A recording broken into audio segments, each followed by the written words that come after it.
I am having a legitimately hard time keeping this game running and making these episodes. It's actually starting to really bother me.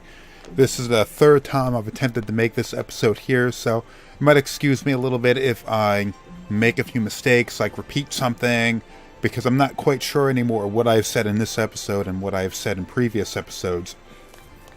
So I'm going to try not to make an ass of myself here. I'm going to try and also reduce the length of these episodes a bit because, well, the longer they are, the more likely something is going to go wrong during the episode. And the easier it'd be for me to just make half an episode loading from the save point than making a full 25-minute thing. It's easy to do a 10, 15-minute episode. Alright, we have separated from Snow. Snow is, well, he's staying with Sarah, and I don't think it's a particularly good idea, but he's determined to do it, and nobody else is capable of talking him out of staying there and trying to break her out. Even if it's going to take him a long time, especially working solo, to get her out of that crystal crap.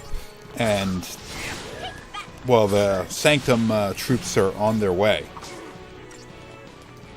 So I guess everybody's sort of under the idea that, like, well, he's staying behind, he's definitely going to get caught. Oops, missed the button. I missed the button press on that one.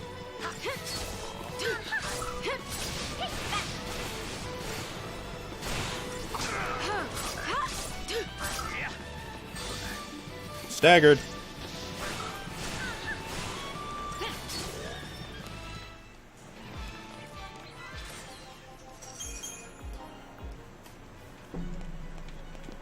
It was around this point in the game that I started to make a kind of a realization about the way that this game was working out.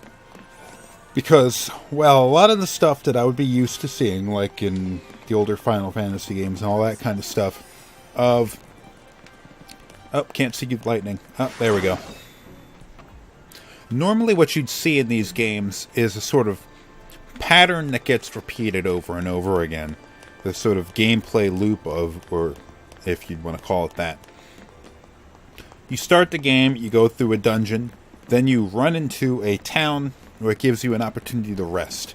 And then you gear up on your items, you get to explore around a little bit, then you go into another dungeon.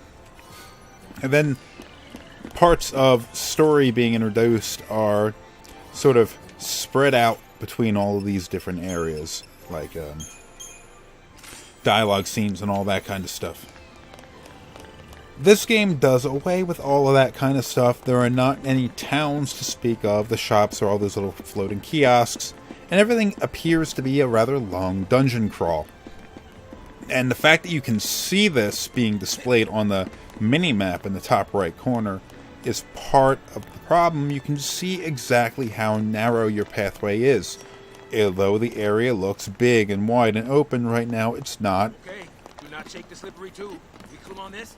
Do not shake the slippery tube. It's just a tunnel that we're running down. Now, the reality is that these games pretty much always had a fairly narrow pathway that you had to run down in order to progress to the next area. But it felt different back then.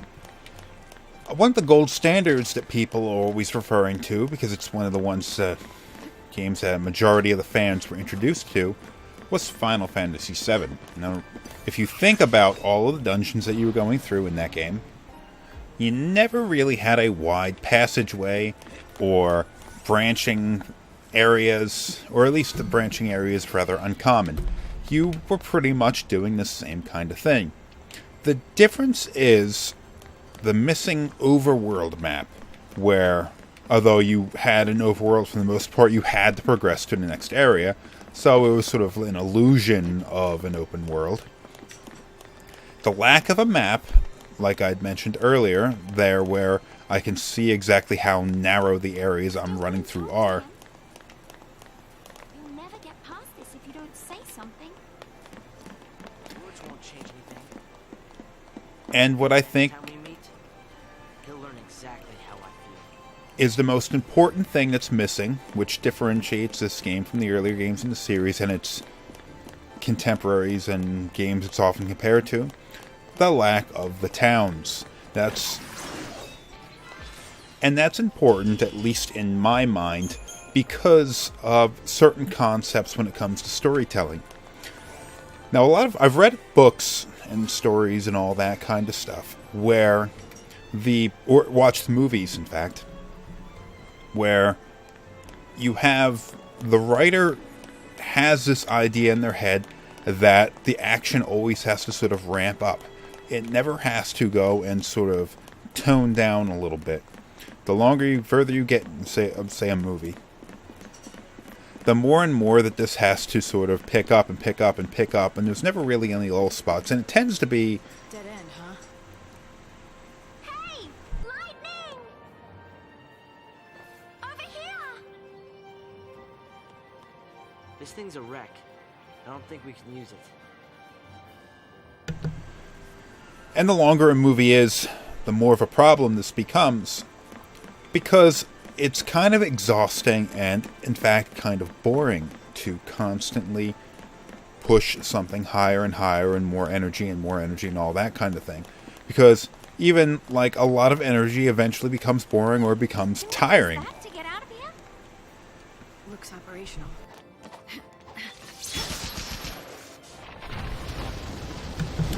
Yeah, that made sense. So what you tend to see, and you see this out of the better writers, a lot of people who write books nowadays tend to write shit books, but you have to balance the energy, you could call it, of the story. Fast action, or lots of detail, or expressions and all that expressiveness and all that kind of stuff tends to drag on. Why do I bring this up, and what does this have to do with games? Well, I think the storytelling in games has to abide by the same rules, and I think they're actually a little bit stricter when it comes to the way games tell their stories than the way that you would have in books or movies, because we have two different things that we have to take into account when we're talking about games and all that kind of stuff. There's not just the story, there's also the gameplay. As obvious as it may seem, it's something that seems to get lost on people a lot. Not enough points. So you get into these situations where you have this game, say here, and you have these different story parts, and then you have to have story stuff not happening. So you can have moments like this, where I get to sit here and digest what I had seen, what I had experienced, and all that kind of stuff. These parts will allow you to go and sort of digest the story that you had seen. You get to think about it, or you get to talk about it in this case. But there's also the gameplay side of things. Boss time.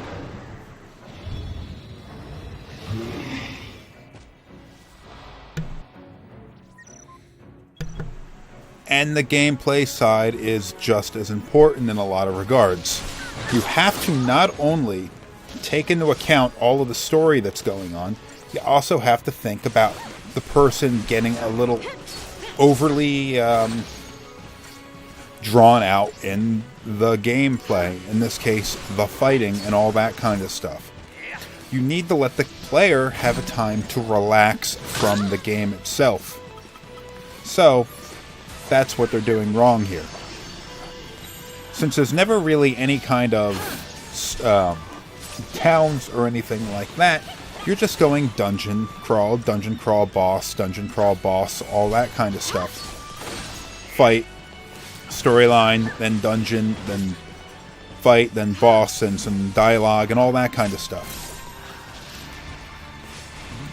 And it never really gives you time to relax. Just like you have to go and sit back and allow them to digest the story, you have to let them take a minute to rest from the game.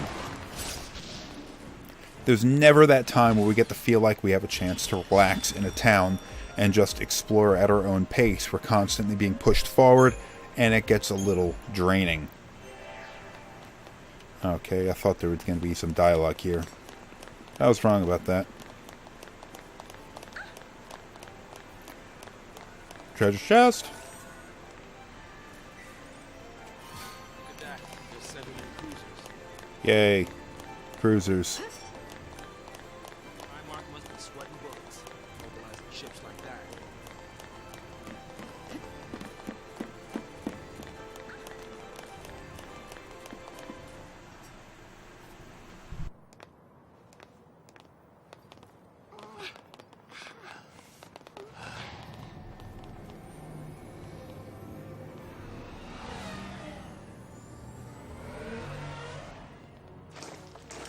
Sweep team, form ranks.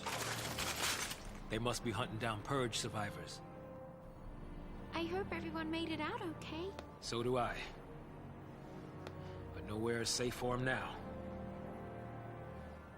Damn it. Just cause they shared a neighborhood with a fal'cie. They get treated like post-tainted rats.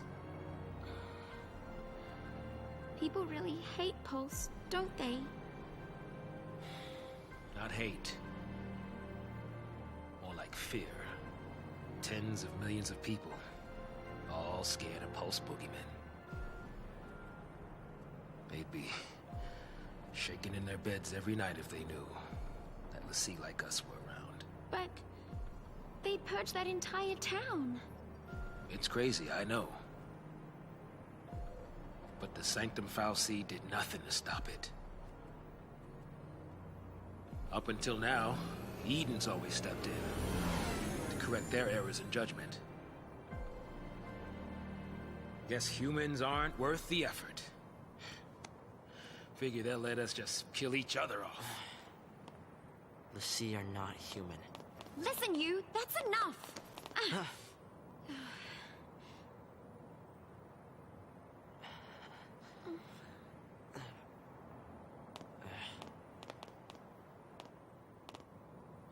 We're still alive. That's something.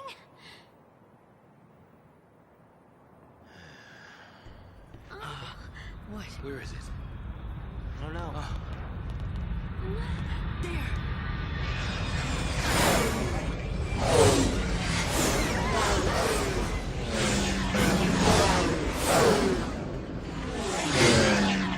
They're sealing off the area. They're trying to trap the stragglers. We gotta get moving before we're caught in the net.